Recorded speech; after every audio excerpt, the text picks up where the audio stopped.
All right, everybody. Welcome to the Cash Flow Empire every Tuesday night, where we like to collaborate at 7 p.m. Central Time for those of y'all that are in Central. And essentially, what we love to do is we love to bring amazing speakers every Tuesday night to talk about real estate, guys, to talk about the dirty, ugly truth. What we like to do is really just have an open platform on real estate to talk about whether it's multifamily, single family, and just all the above, and just really talk about what I love about our community, Amanda, is that when we talk about, like I said, the ugly, dirty truth about real estate. This is something that a lot of people, a lot of people go into different rooms and they probably get fed something and it sounds too good to be true. But here, what we like to do in our platform is just talk about it all. Let's talk about the good things. Let's talk about the bad things. And this is where we bring experts like Amanda Hart to help us get educated and just diversified in different types of investments in real estate. So that being said, we do have Amanda Hart tonight as our guest speaker. Everybody give her a round of applause virtually, if you can, please. Thank you. Thank you guys so much. Thank you. And just to start to call off, Amanda, what we like to do is tell us who Amanda Hart is. Let us know what your background is, who you are, where are you from, and all that good stuff. Okay. Yeah, I always love, I never have like a PowerPoint presentation or anything, as I told you guys before. And I love describing my speckled resume. It kind of lets you know why I don't have this whole tech like stuff happening. So I'm from Central California. I was born and raised in Lindsay, which a lot of people don't even know where that is, but it's right in the middle of California. So I'm a farm girl. I'm from, agricultural farm town. But I graduated high school and I moved the very next day to Los Angeles. So the farm country town was not for me. I had to get to the city. I graduated with my BFA in dance, and I had a full professional dance career with a contemporary dance company. And I still actually produce and direct a national dance festival in Santa Monica every year. But yeah, I was an artist. I was a dancer until my early 30s. And as many athletes know, you start breaking down at that point. So we shifted gears, you could say, and I retired from dance and followed my next passion, since I grew up with a drag race family in the Central Valley, and I'm a big car person. So I actually started working at Audi Beverly Hills while I was in LA, and I was there for a little over 5 years. Super loved it because I am a huge car enthusiast. If anybody follows me on Facebook or anything, you'll see all that kind of stuff. My husband's a racetrack mechanic or a race car mechanic. So it's just kind of in our blood to be all about that world. But that started turning a little bit. I wanted a little something else. COVID hit. If anybody was on the West Coast during COVID, you understand how strict everything got and how everything kind of changed. And so I changed and I got into lending. Now, as we all know, that timing, I didn't know it at the time, but a lot of LOs were hired at that time because that was the refi boom coming up. So I got into conventional lending. I have proper PTSD from getting my NMLS licensing. I never want to take that test again. It was so consuming. And I did conventional lending for a little over a year and a half. And it was a ton of refis. I barely did any purchase acquisitions, tons of refis. And when the market started turning, we had already moved to Dallas at that point. My husband's job moved us to Texas. And my old boss from Audi actually worked for Easy Street Capital in Orange County. And he hits me up and he says, "Hey, are you in Dallas now?" And I said, "Yeah." And he's like, "And are you lending?" And I go, "Yeah, I'm lending now." And he goes, "My company really needs someone strong in Dallas, and I thought of you." So I started looking up, I knew about non-QM lending, obviously, but I didn't know the ins and outs of it because I was paying attention to FHA, VA loans, jumbo loans, conventional, all that kind of stuff. And I looked up everything there was about hard money to make sure I was making a good career swap. Asked if we were all going to go to jail because it is not the normal type of lending. And I was so conditioned for Fannie Freddie standards and regulation. I found out we weren't going to go to jail, switched to hard money. And that was over 2 years ago. And I wish I had switched sooner because this type of lending is so much more gratifying. It makes a little more sense. I understand why conventional lending has the regulation it does, but I'm working with investors all day, every day. We're working on fix and flips. We're doing buy and holds, and the process just makes a lot more sense, removing DTI qualifiers. So I'm excited to talk to everybody about it. But yeah, if you guys ever, you can see my speckled resume. If you ever want to talk about anything while we're on the phone, I'm there for it.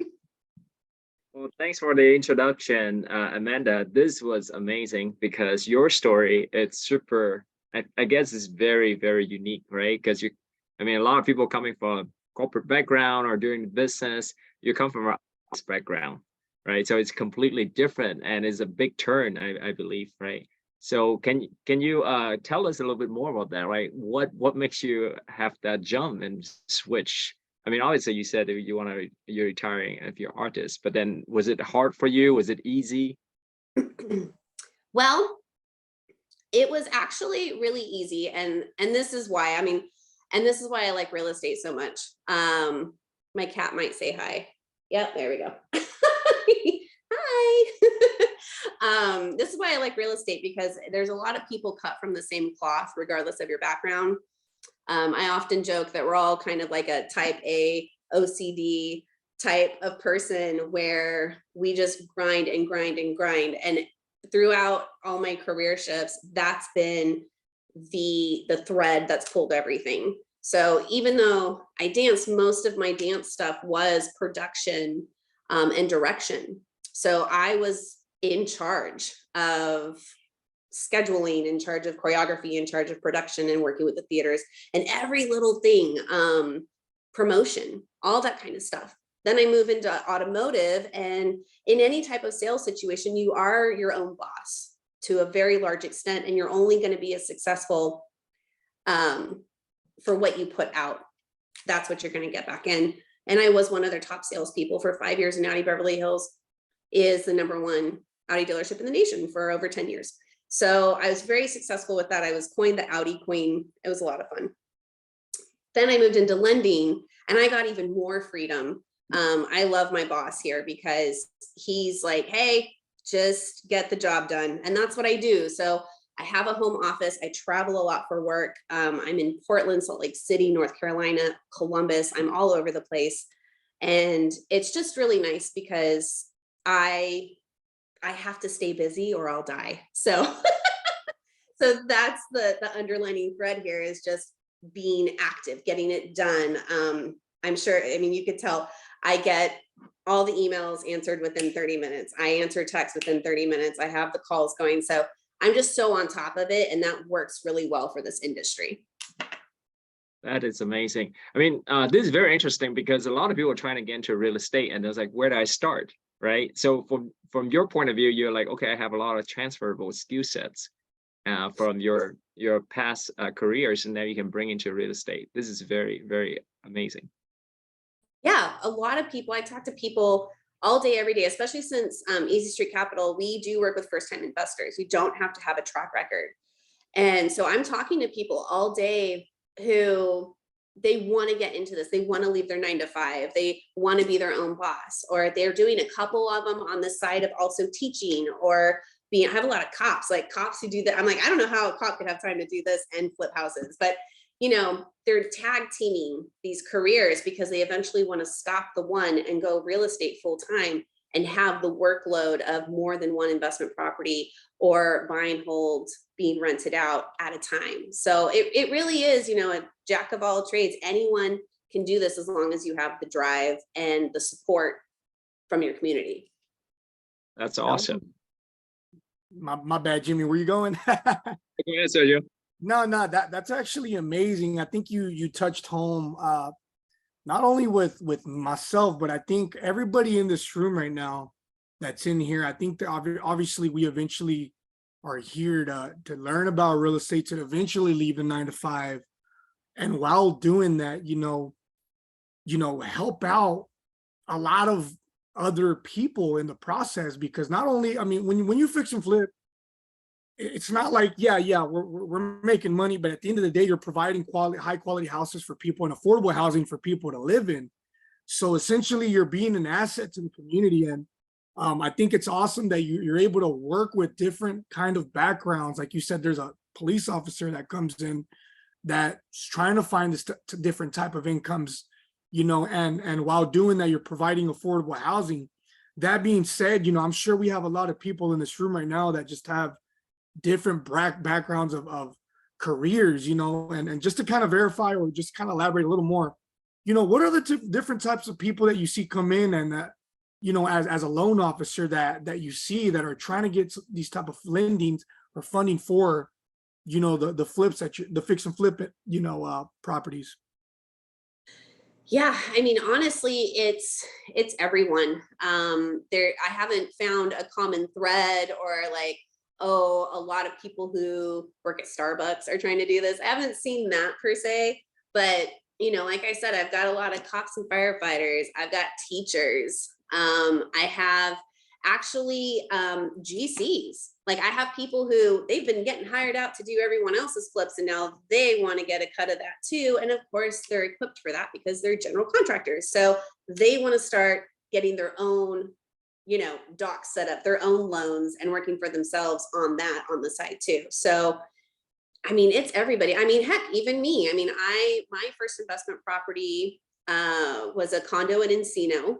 I got it during COVID. I called it my COVID special because I don't know if anyone knows where Encino is, or if you watch what's that, Selling Sunset? They show Encino a lot in LA. And I got a condo for $250 right off Ventura Boulevard. What? So I got that condo and I only lived in it for like 6 months before my husband, we were dating at the time. So he's like, do you want to go to Texas? And I said, we don't have kids. Sure, let's go to Texas. So we go to Texas and I rented out. I rented it out for 2.5 years. Well, by the time the HOA got me on the second last year, I was breaking even at that point, but my tenants were so great. I did not want to raise the rent for them. They paid early every month for 2.5 years. I adored them. So as long as they were paying my mortgage and my HOA fees and I was raking in equity, I was fine with that for that final year. We're actually moving to San Diego in March, moving back. And so I did sell the condo. And this is such a sweet story because I didn't want my tenants to get screwed. I was a little stressed about an escrow period with my HOA because HOAs are a little annoying. And I sold my condo for, I think after all it was said and done, nice 15 to 20% profit over a couple of years in California, which is a nice profit, to another investor who bought it under the contingency, bought it cash under the contingency that he would keep my tenants. And he signed a year lease with them for not raising the rent for the first year. So my tenants got to stay. They were under market at that point, and he left them that way. And he got what he wanted, and he got a great deal on it too. I got everything I asked for. So that's just another way to get into that stuff. If anybody owns property right now and they're thinking of moving into another property, I'm like, please hold on to that first house and just rent it out. Like there's so many ways to make money off of that and help pay your new mortgage in your new house. No, 100% on that, right? So this is like a good way to do it. And also, I mean, for me, when I come to an event like this, right, it's online. It's, let's say I remember when I first come to an event this way. So I don't really understand what's a fix and flips, and I don't really know like what's the in and out of loans and hard money loans. So is there soft money loans? I don't know about that. So can you also, elaborate that? What are the things and how does, someone doing fix and flips can leverage like, hard money loan like you? Absolutely. Yeah. So, and I do like, no one really knows about hard money unless you're specifically seeking it out because you're an investor, because we only work with non-owner occupied investment properties. So if you're looking for primary residences, you're so used to conventional lending. If you've owned your own homes before, you're used to that I mean, you're literally signing over like your firstborn and giving them blood samples by the end of it. It is pretty rigorous. You're jumping through a lot of hoops. The DTI requirement is a struggle bus. And it's unfortunate when you don't qualify just because you wrote a little too much off the year before. And if you are an investor or self-employed or a 1099, you usually are writing off a lot of your life, which you should be allowed to do because you're your own boss for your own business. So hard money, basically, we cut Fannie and Freddie out. Okay, so there's a bunch of perks to that. Number one, conventional loans, there's a lot of regulation, as we know. Number two, you get capped. So, you know, aside from like VA rules and whatnot, but if you're looking at like an actual conventional loan, you can only have 10 of them. Okay. So if you're wanting to scale out and you want to have a bunch of multifamilies, you want to have all these other things, you're going to get stuck on the conventional side of it. And you might not even qualify just because of the DTI threshold. So then you're like, okay, well, who can I get financing with? Well, hard money doesn't follow Fannie and Freddie guidelines, which means we can kind of sort of, I mean, we do have our own regulations, but we cut the DTI out entirely. I haven't asked for anyone's taxes. Thankfully, haven't had to look at anyone's taxes or anyone's pay stubs in over 2 years. So you're qualifying based on you as the borrower, how much money you have. Credit does still play a part in it, but it's a little different depending on what product you're looking at. And then we're looking at the asset, and we do take each asset as it comes because clearly each one's going to be different, right? Every project's different from each other, but we look at those things, and then that's how we decide if we're going to lend to you. Our products are a rehab bridge loan. So if you don't know what that means, just think of bridge as like short term, like it's bridging you to the other side of being done with your fix and flip. It's usually a 6 to 12 month term. Interest only. Interest, people are like, oh, interest is high. Well, it's interest only. So, you know, we don't have any prepayment penalty. You can get in, flip the house in a month, refi or sell when you're done, and that's it. Congratulations, bring us another deal. We don't reprimand you guys for finishing early. And there's, you know, origination points. We go over that kind of stuff, and I can break that down if you guys want to get nitty gritty on that. But it's basically just a short term, look at this, look at that. Does this work? Is the investor making money? So we get paid and we make our money. Everyone's making money. Get it done. We don't do an appraisal on that loan. So we can actually close in just like 2 or 3 days if you need to. I like 5 days if you can give it to me. If you can give it to title. Title usually needs a couple days more than we do. But that's a super quick close. Then we also do easy builds, which are, you know, like 1 or 2 houses. We don't do like neighborhoods. So if you're like building like 16 houses at a time, we don't do that. If you're doing 1 or 2 at a time, we do that. And then we also do the DSCR loans. DSCR loans are probably what you guys have heard of for like burring. If you're, you know, flipping, then doing a cash out refi, then renting it out. That's what you're using a DSCR loan for. You can also use it to acquire a turnkey property, like my investor did, which, you know, it's like, okay, it's ready to go. There doesn't need any rehab. I just want to rent it out. And you can even use it on, you know, a property that you've already had for like 5 years, and you just want to get some cash out of that one too. So that's a nice one. It feels more like a conventional loan.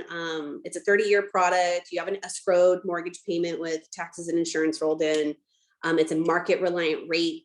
So yeah, you know, there's totally different loans that kind of fit exactly what you're wanting to do. So you don't have to max out all of your capital, because the whole point of doing this is leveraging your capital to always be available to fix something that pops up last minute, because you never want to be without money. And also grab something else that pops up. If you're 2 weeks into a property and another one pops up, and you can grab it. And then you were using our money, or you were using our money to buy it and our money to flip it, because we finance rehab as well. And that frees up more money for you to get more stuff. I mean, we have people with millions of dollars in the bank who are still financing with us because it's leveraging their capital to be more available. And that's kind of how we do things. That was great. I've always wondered, and I wish you were on our call last week with one of our amazing partners, They're actually in the room right now. Eduardo and Jennifer Coronado. They're out of Nebraska, and you would have heard their horror stories on how they were able to flip 30 houses, but all basically financed through their own capital. They didn't start, really taking advantage of banks until later along their career. But I think the moral of that story is you don't know what you don't know, right? But I think it's just amazing that you're here talking about these different types of options. I've not heard of these. Now it's just starting to click more and more as I keep hearing these conversations. But one of the things I want to ask you, Amanda, I want to talk about the ugly real quick. Assuming someone on this call right now, you just gave them the confidence, right? They're like, you know what? I've always thought about flipping. I just heard Amanda Hart talk tonight on the Cashflow Empire.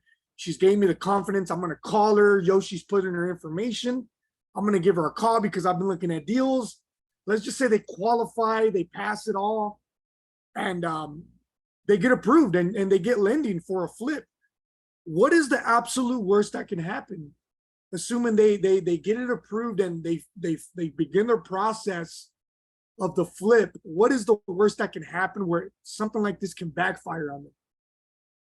Well, so are you talking about the loan process or the actual project process? I'm going to say the project process because I think a lot of people, I mean, let's just face it, a lot of people will probably qualify. Well, let's just assume right now, hypothetically speaking, that the percentage is high, right? Let's just say somebody in this room calls you a week from now, you get them approved, they got a deal, they're brand new to this, they absolutely know nothing about construction, but guess what? They qualify through you, and there we go. They're starting their project. What can go wrong? So the things that I've seen personally pop up for people, and I do want to tout that my company it's a nationwide company. My bridge loan for the rehabs, it's in 43 states. My DSCR loan's in 48 states. We have less than a 1% foreclosure rate. So my underwriters, the loans they approve are good loans. So I always really feel good about when I get an approval, I'm like, all right. And I'll have first timers say things like, is this a good deal, Amanda? And I'm like, I'm letting you know right now, if my underwriters didn't think this was a good deal, there's no way in hell they would have approved this. Like they think you're going to make money and then we're going to make money and everything's going to be fine.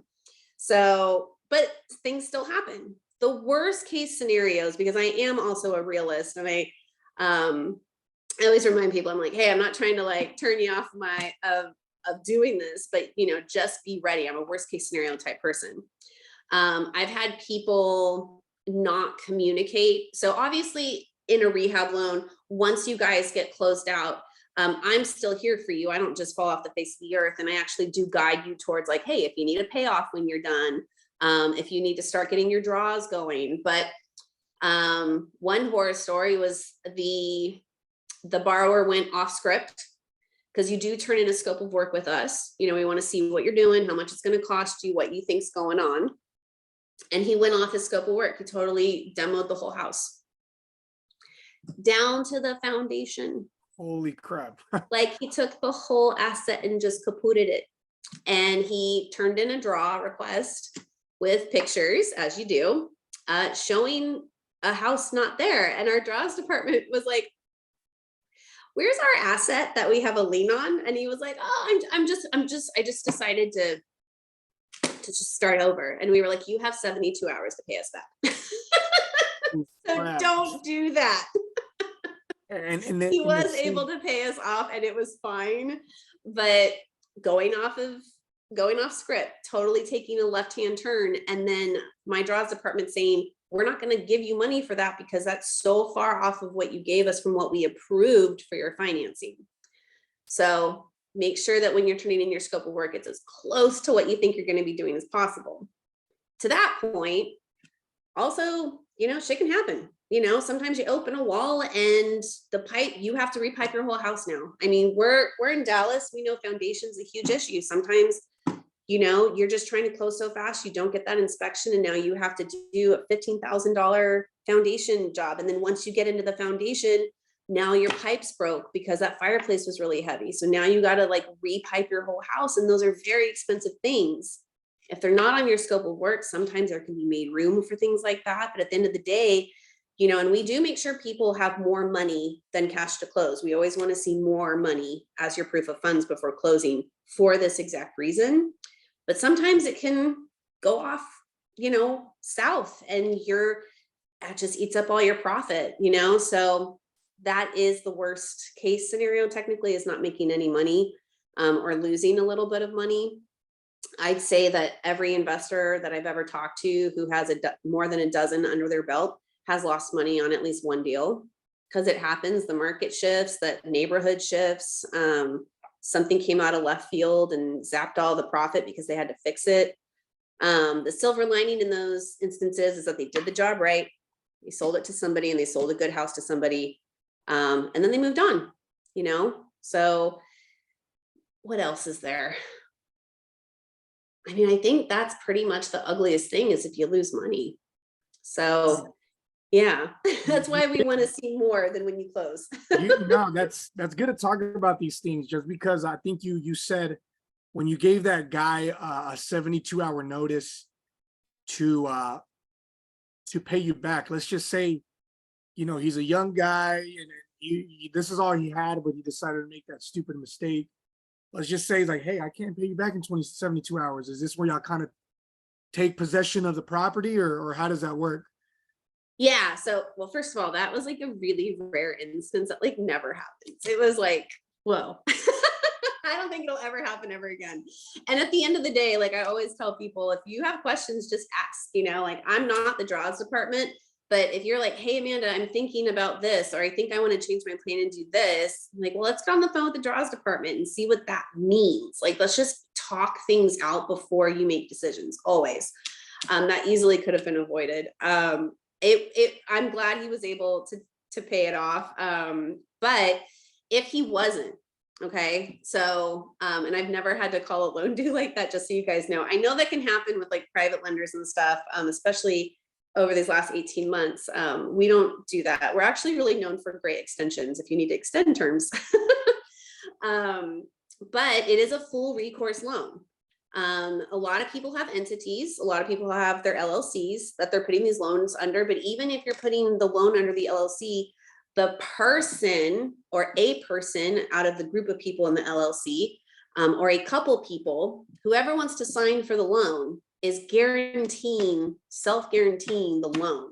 Okay, so you're still, you know, we're running your credit, you're signing, and then it's going vesting under your LLC. So it's all together, but you as the individual, you're not separate from this. You're still very responsible for paying the loan back and making sure it gets paid on time. So, you know, it's an important thing to understand. I do tell, even though we work with a lot of first timers all the time, and we really only want to lend on cosmetic flips to first timers to put them in a space that's pretty controllable and easy to get through for their first one.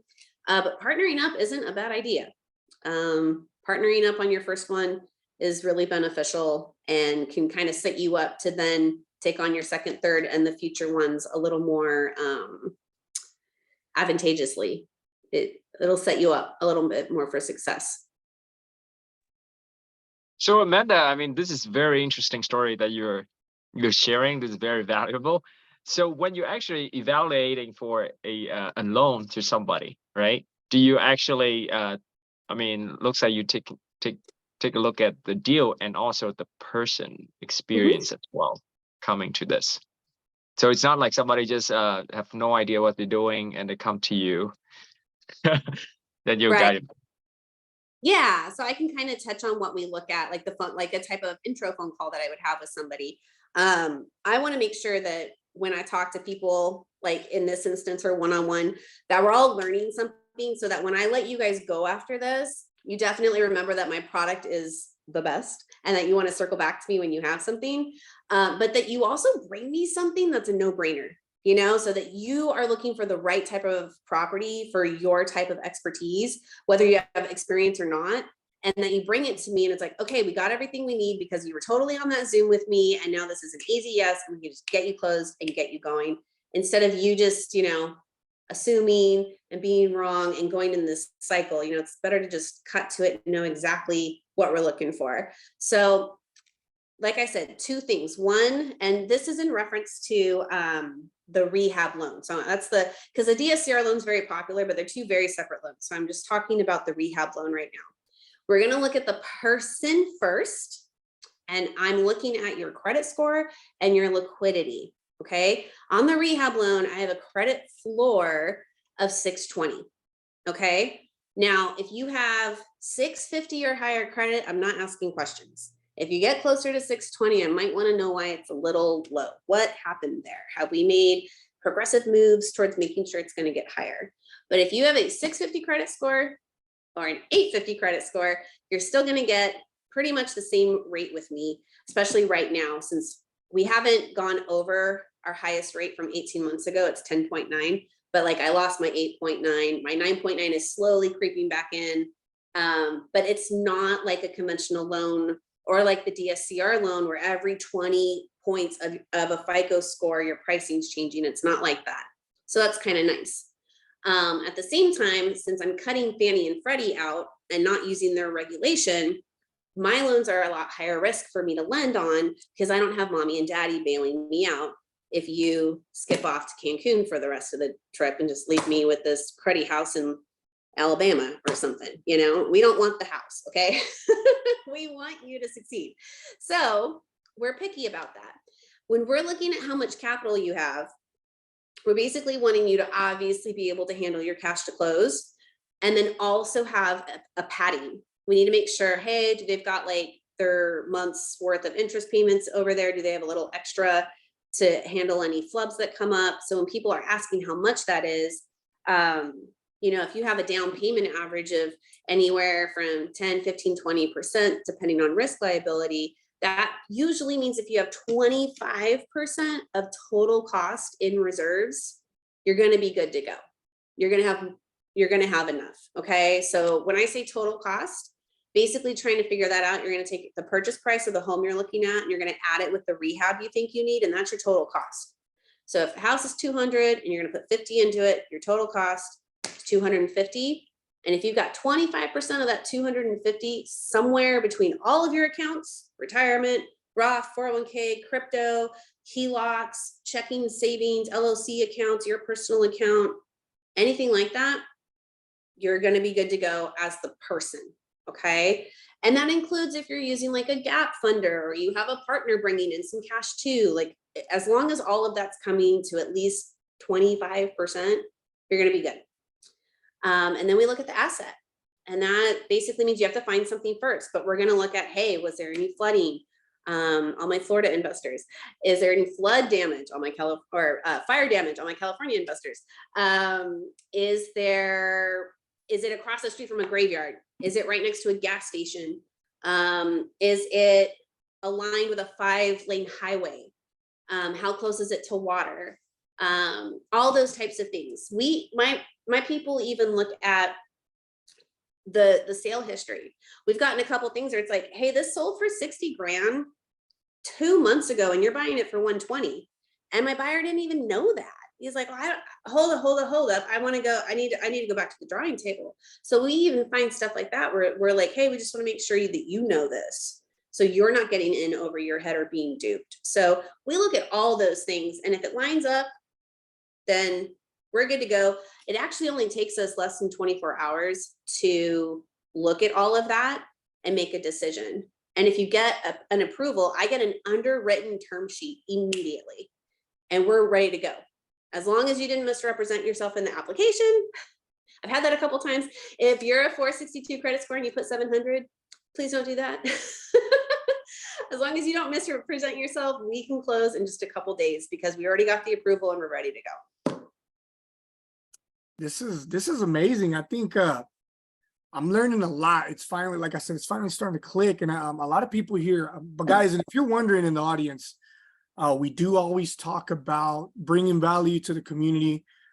We do always talk about, you know, we've had a lot of multifamily speakers, by the way, Amanda. We've had multifamily speakers, operators, owners. We've had attorneys. We've had a really diversified, different types of, you know, guest speakers that have brought such a valuable lessons here. And us becoming, us being operators ourselves, we're like, you know what, let's bring even more value, because multifamily is a long-term game. It's a very long-term game. It's a 3 to 5 year play, but we're like, man, why don't we just start talking about some flips? Like we're doing that now. Why not talk about it and to really educate people on how is it that we're making that cash right now to invest it in the multifamily. So this is why it's just such an amazing call. Just to be add even more value to everybody that's on the call tonight. That being said, guys, if you're enjoying what Amanda's saying, let's turn your camera on for one. Everybody's all shy tonight. Let's turn your camera on. Let's show some love in the chat. Let's put some fires, some claps if you're learning a lot. I know a lot of people even on the chat are already asking questions. It looks like they're gonna want to probably work with you and give you a holler and just see how you can help them out. But if guys, if don't hesitate, guys. If you have any questions for Amanda, you already know this is an open stage, not only for us but for everybody. Everybody should be here asking questions, and maybe there's something that interests you about the flips, maybe there isn't, but the process overall, I always wondered, how is it that people flip? And this is just amazing that you're coming out and just talking to us and just describing the different types of debt that we're able to secure, because I've heard of the DSCRs, I've heard of, the hard monies, but you tonight just kind of blew, the light bulb went off tonight. That being said, my bad, I kind of went off, Jimmy, That's okay. if you go ahead. Yeah, no, we work with multifamily a lot. So in the rehab realm, obviously you're going to see the most popular that I see is single family up to quads, because you can easily get a duplex, a triplex, a quad that's vacant, that needs all units, need a little bit of love, new flooring, new paint, new appliances, maybe some landscaping or exterior paint type cleanup. But we also, like, especially our DSCRs go up to 10 units, which is nice because if you're acquiring, maybe half of the units are rented out, but the other half aren't, and you want to flip those, you want to rehab those last 3, get them rent ready, and then refi or just use the DSCR immediately to just acquire. So all those things are there for your disposal. I've had people buy multifamily and they were all filled. Tenants weren't going anywhere. Obviously you can't go in and rehab an occupied space, but the rehab was just for exterior and they upgraded appliances for all the units. So it was, a nice facelift. They were just going to refi at the end and they kept the property, but they just made it better for the tenants. Nice. So looks like we have some questions coming on here. So Irma. Thank you. So I'm a loan originator currently for residential. And so I'm a broker and we also do the DSCRs and, some of the other ones. But my question to you is, so if somebody was just starting out, can they get like a pre-approval? I know it's based on the property and your assets, but is that the best way to start the process? Yeah. So sometimes people want to be proactive, which I super appreciate. And they're like, hey, can I send you like all my docs right now? That way, when I find something, we can just go. And I'm like, the fastest loan I did was in 5 hours. So we're going to go. And if you just give me your stuff, I'm going to file it away in my emails and hopefully not lose it. So don't do any of that yet. Just hold on to it. But for pre-quals, because I do know, even with fix and flips, we're looking at MLS, we're looking at on market, we're working with realtors, and you should have a wholesaler, you should have a realtor, you should have a whole team with you who's just trying to find you properties. And if it's on market, you're going to need a pre-qual. So I just tell people, hey, I just need to know how much money you got in the bank. I at least need to know, like, what's the capital and what are you looking at? If you're looking at a $400,000 property, but you only have 25 grand in the bank, that's not going to math, right? So I have to make sure the math is working with what you're looking at, what you're wanting your pre-qual for, and how much money you got in the bank. And then I just want to make sure your credit's nothing like, that is just, it's, fine. And once I do which can take me 5 minutes, I can shoot you a prequal. It's a conditional prequal, but no one's ever rejected one. So So one more question on that CR loan, you said Mhm. about, going in, instead of going in with a renovation, going in, what if there's like the ones that I've experienced with the brokers that I have is that, they won't allow repairs to be done afterwards. I mean, they don't allow it like an escrow holdback. Right. So if the DSCR is definitely for rent ready. So you're only using, if there's any rehab that needs to be done. I wish there was one loan that encompassed everything, but unfortunately, if rehab is needed, it is a 2 loan process. So you will have 2 closings and 2 closing costs. Okay. But the reason that is because, I mean, just they're 2 different insurance policies, right? One's a builder's risk, one's like a normal insurance coverage. So if there's any rehab that needs to be done, it needs to be done with the rehab loan first or done privately if it's not that much. And then you can do the DSCR. You can refi into it, or you can use it to just get a turnkey that doesn't need rehab. Okay. Thank you. Yeah. So looks like we have Gabriel next here, but before Gabriel, so if you guys are first time coming to your podcast, so please type number 1 into the chat. And then also, I hope you guys been learning a lot from Amanda. There's a lot of knowledge bombs been dropped over the last 45 minutes. So please show her some love there in the chat. And then, so Gabriel, so please ask your question. Thank you, Amanda. Very informative. I really appreciate it. Yeah. So because there's so many lenders out there, how do I know like exactly which one to do business with? And then what kind of questions should I be asking?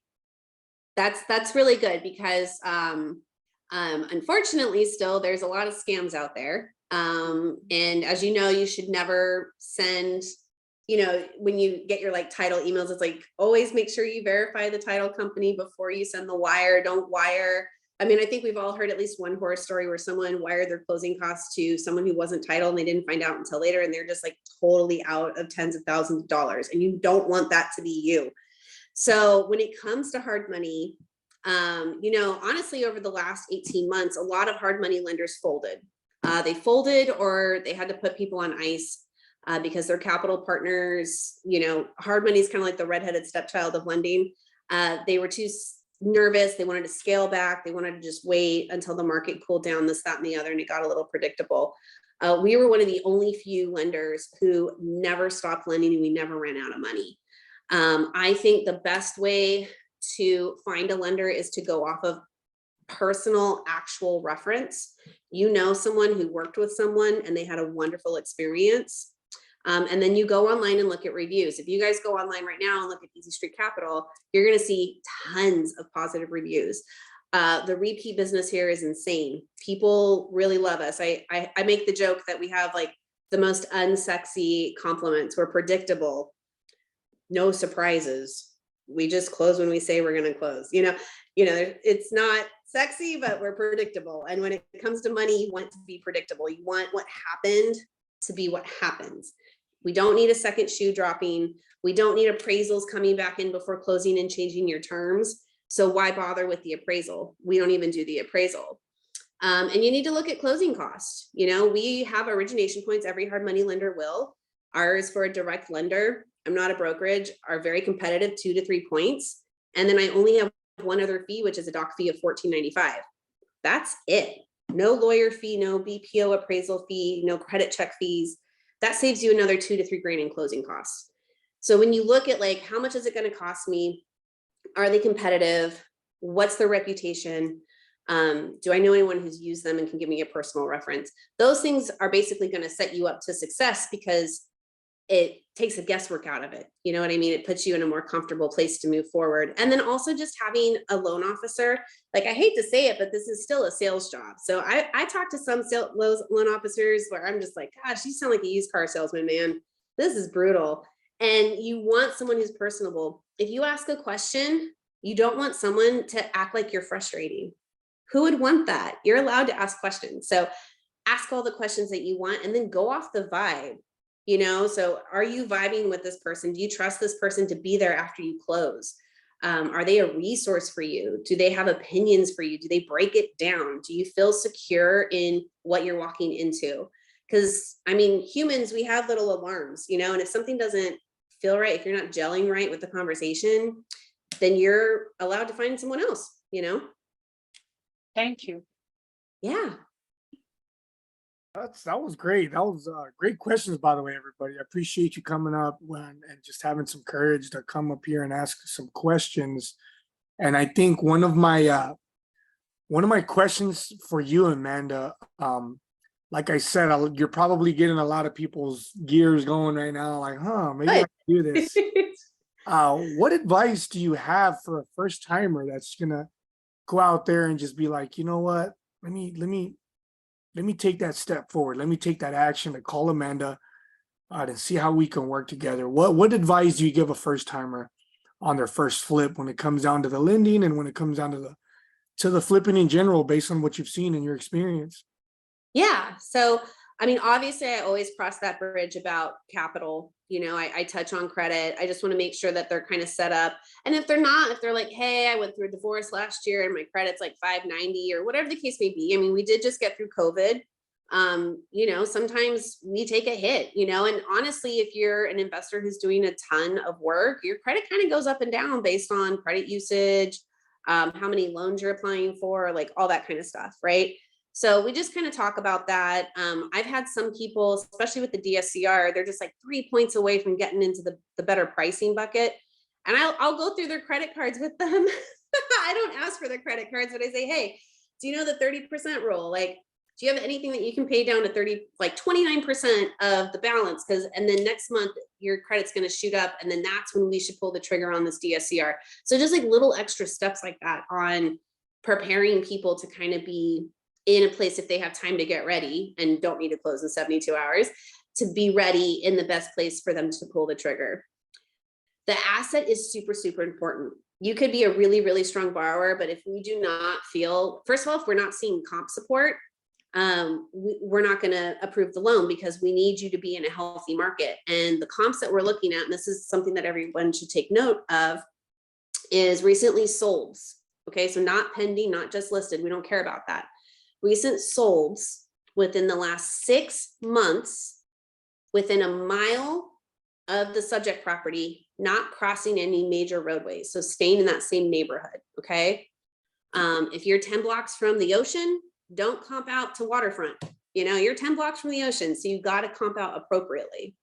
And then also to think like the lender, which means think conservatively. Okay. And this even goes for people who are doing DSCRs that need appraisals. Think conservatively on that value. We have a lot of appraisals coming in lower nationwide than what people think their houses are worth. So if you think conservatively, you'll either be ready or you'll be pleasantly surprised that it's worth more. You know, sometimes I have people say, oh, well, I think the ARV, the after repair value, is going to be 435, and you're saying it's coming in at 415. And I'm like, look, you got approved at 415 as the ARV. If you sell it for 435 or 450, awesome.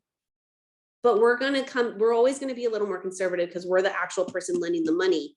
We want to make sure we set you up 6 months down the road to be successful and not underwater if there's any more market shifts. So think conservatively when you're looking at ARV. And when it comes to the actual property, like I told you, like next to gas stations, next to busy roadways, you want to make sure your curb appeal looks good.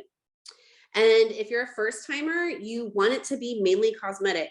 Refresh the kitchen, refresh the bathrooms, paint, fixtures, flooring. That's it. Okay. Don't be adding bathrooms. Don't be adding square footage. Don't be taking anything down to the studs.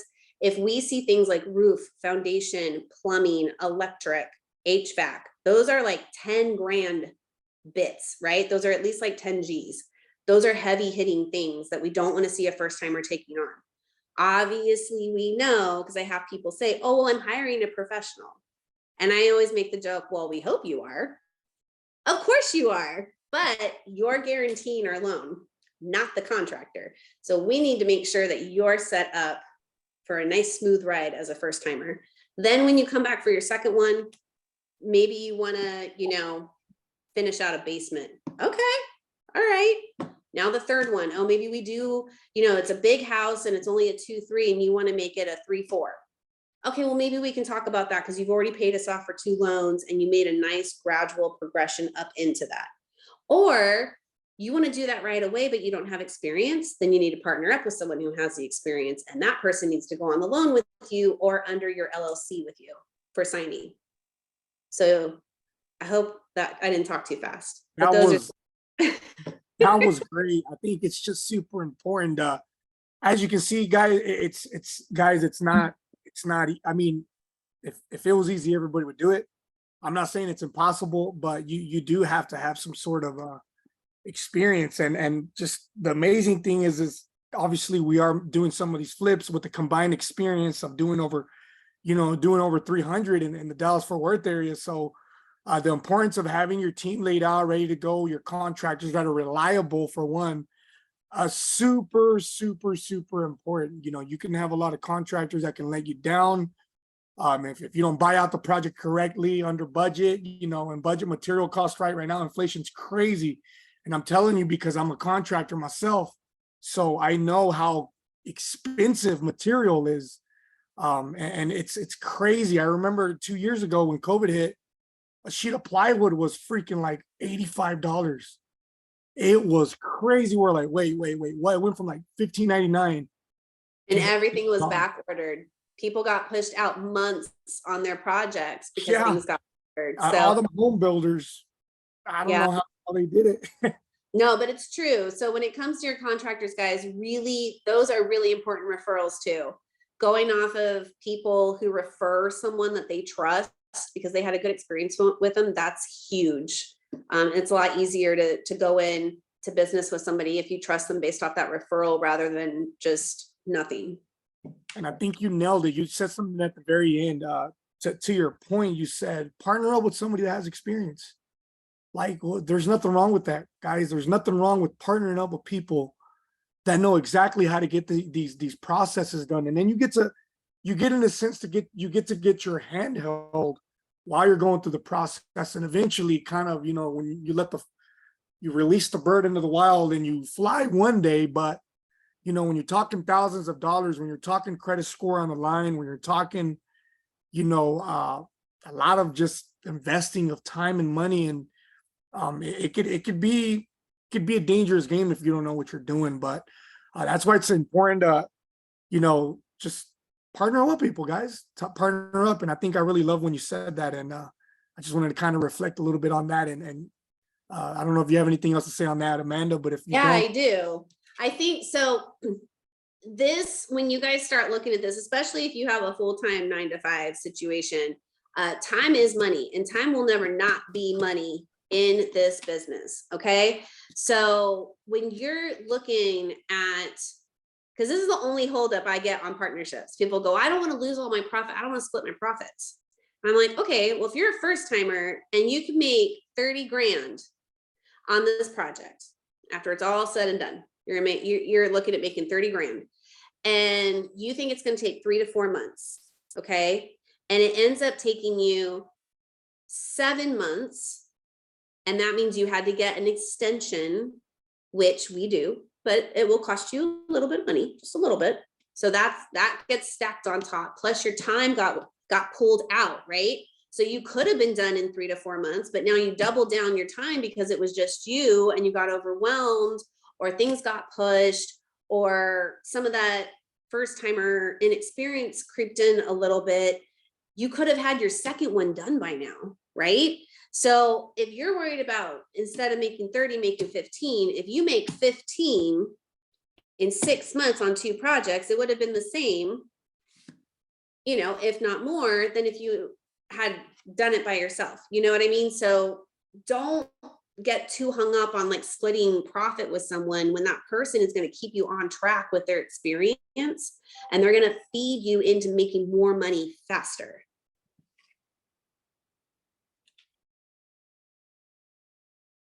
That's what I gotta say about that.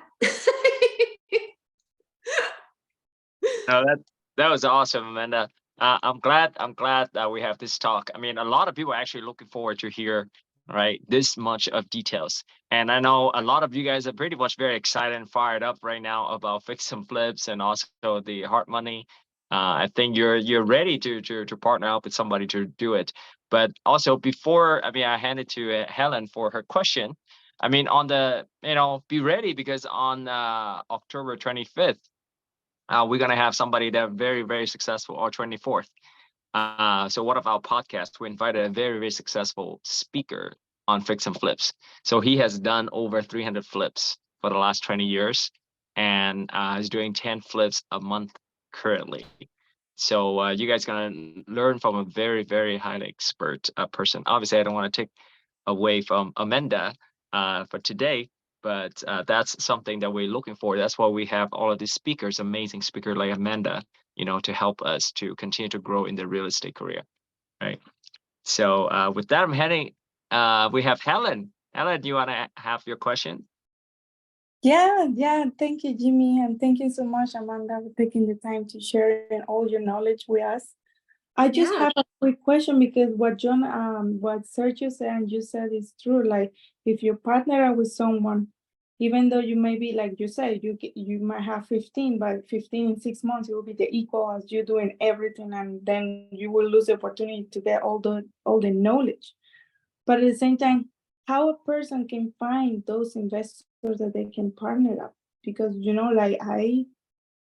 a person here has some, like, say, okay, yeah, I would like to do something, but who can help me? How can they find them? Right. So again, referrals. The real estate world is vast and so small. We all seem to know each other, or it's like the 5 degrees of separation type situation. So referrals are huge. The 2 places where I think the smartest way to spend your time connecting with people and finding people to build a team with are real estate investment associations. I'm not sure where everyone's from, but if you are, in the Oregon area, I know the Northwest RIA out there has tons of meetings. I know if you are in Columbus in Ohio, there's a Facebook group called CREAM, CREAM.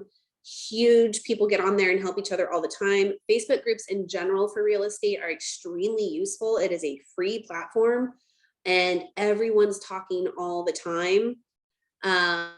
Florida has a great real estate association statewide over there. There's tons. Whether it's community, county, region, or state, there is a RIA everywhere. And when you go to those meetings, you're getting hosts like me. You're getting to talk to a lot of people who are first timers and a lot of veterans. You're going to meet a lot of people looking for partnerships. And then in those Facebook groups, because if you're like, hey, I'm looking to partner with someone, you're going to get a flood of people interested. And then you can start vetting. You can start having conversations with people. You can start looking for stuff. And honestly, even if it's an individual, if you're trying to make sure they're a good egg, you can go do your sleuthing online and see how their reputation holds up with their partnerships and stuff. So yeah, Facebook and RIAs are like the way to go on connecting with people for partnerships, in my opinion. Nice. It looks like we have Wilfredo Contreras. How you doing, brother? And welcome to our cause, man. I know you were one of the ones that said that it was your first time here. So first and foremost, I really appreciate you and the team for stepping and coming to our call tonight, brother. Thank you. Yeah, man, I appreciate the time you guys giving me and taking the time to put all this together and inviting this guest. So I'm learning tons, but I appreciate it. Amanda, my question is geared towards the rehab portion of the loan. Is that provided up front at the full cost, or are those provided on a draw basis after the completion of specific scope items? That's a really good question, because a lot of people don't know how draws work. So I make my upfront joke, which is no lender is just going to cut you a check. You could take off and buy a new car and we could never hear from you again. You could head off to Costa Rica and have a really nice vacation on our dime. And like I said, you'd foreclose and we'd never hear from you again. So no one just cuts you a check. What lenders do is they're going to put you on that draw situation, which is why we ask for that scope of work breakdown. We actually provide it for you. We're going to give you the scope of work Excel sheet that goes, from interior, exterior. It'll break down plumbing, wiring, anything like that, garage work, foundation. It'll just break down every single room of the house, and you'll just plug in what's applicable for you. You'll probably leave half it blank if you're a first timer, because you're not going to do a whole bunch of stuff, but you're just going to put in what you're going to do in the bathroom. It'll say like shower. You're like, yep, I'm replacing the shower, $2,000 or whatever it is. Yep, I'm doing the tiles, $3,000. And you'll just fill that in. When the loan closes and you start chipping away at the project, we are a very flexible lender. So Easy Street isn't going to put you on a schedule. We're not going to give you a max, and we're not going to give you a min on the draws that you can do. And that basically means that as you go, as soon as you finish a section or the whole thing, it's totally up to you. You'll turn around and say, hey, I did XYZ.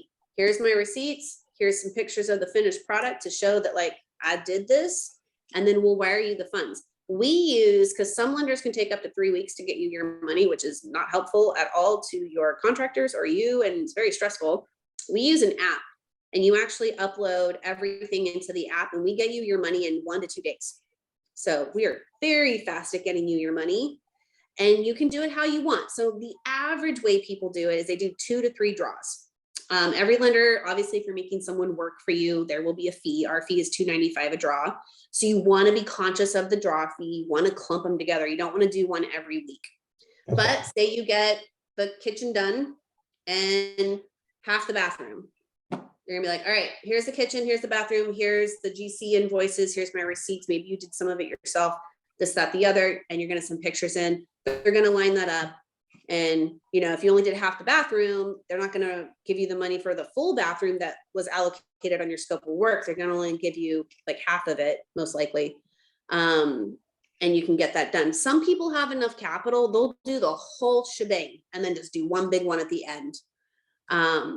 But yeah, we have that money set aside for you. Your loan amount will reflect the purchase price amount that we covered plus the rehab.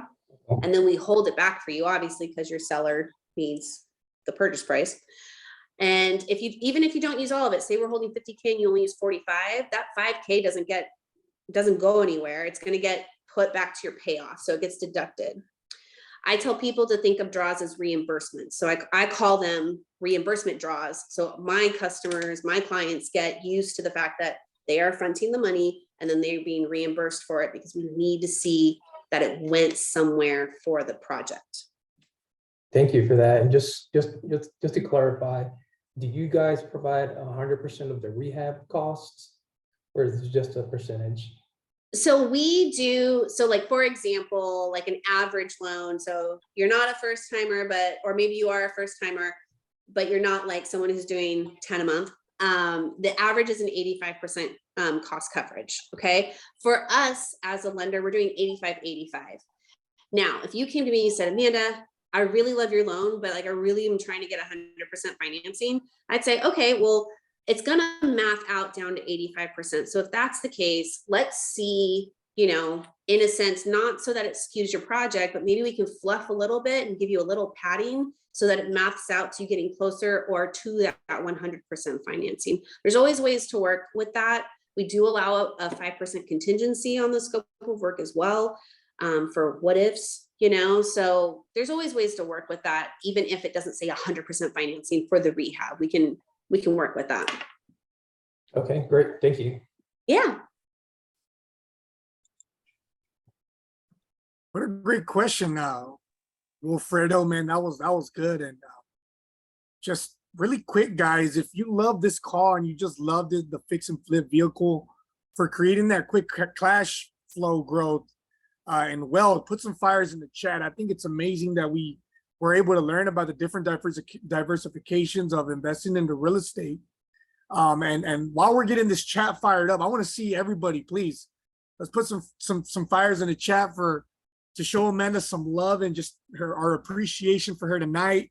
Let's not forget that our speakers, our amazing speakers every Tuesday night, take an hour and a half out of their night away from their family, to come talk to us. So Amanda, that was, it's greatly appreciated. And now, before we do go on into the breakout rooms, Amanda, what we like to do is we like to do some breakout rooms at the end and let people break out and have that one-on-one with you. We want to talk about something really, really quick, John. And John, I don't know if you're ready to go and share your screen.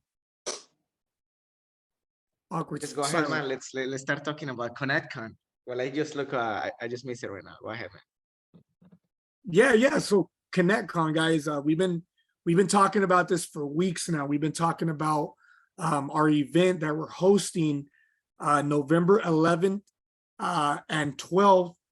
And Amanda, we would love to have you there. You are in Dallas. We would love to have you come and we can talk about maybe offline of possibly sponsoring and coming in. We do have a lot of business owners that come in and that are in the single family fix and flips, are learning to scale their business into multifamily and learn to become, investors and how to create generational wealth.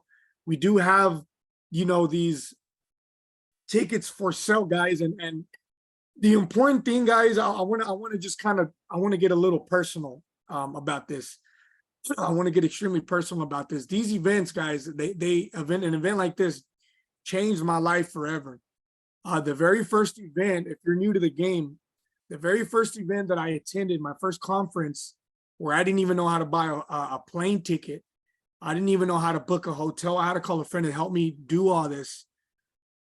Changed my life forever. And that's essentially where I met my partner and who you guys know today, who's Jonathan, and Tony, that's also in the room. That day, literally changed my life forever. If I would have never went to that event, I would have never met my amazing partners. I would have never got into the multifamily in general or into real estate. And I would have never met the amazing partners, the many partners that we currently have on this call today. We've been talking about for weeks and weeks and actually months of the importance of getting in the right rooms, the importance of, networking with the right individuals. And guys, this is where you meet them. This is where you meet the people that you're possibly going to partner up with forever. If you're in this room right now and you're talking about, shoot, I want to get into real estate, or I'm doing real estate. How do I do it? How do I scale faster? You're not going to do it by doing it on your own, guys. You got to do it by networking. You got to do it by meeting other people in these rooms that you share the same core values with, that you share the same morals with. You can only stand behind a screen for so long. You got to be in these rooms.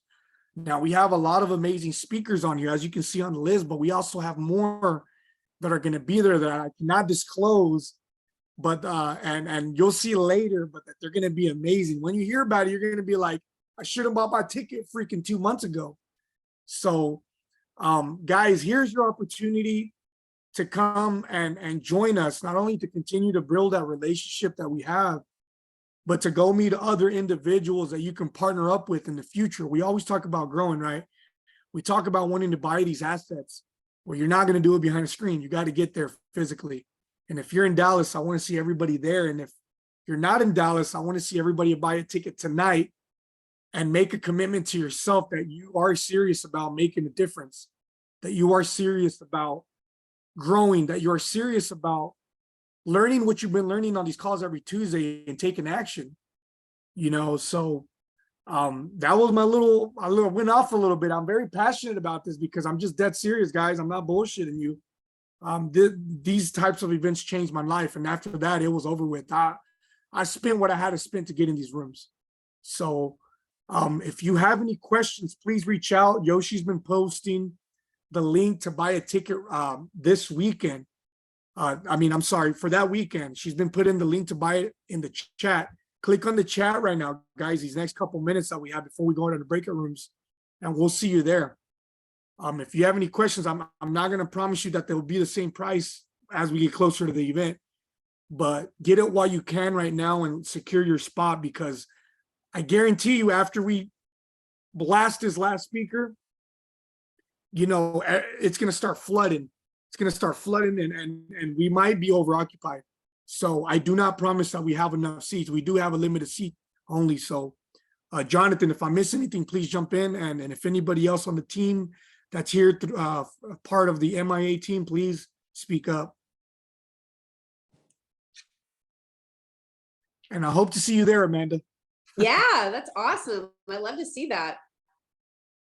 Those things, that's exactly what I was just talking about is networking and meeting up with people, because that's the way. There's no commercials or billboards or anything like that in real estate, but people are doing it and they're really successful, and it's all about the networking.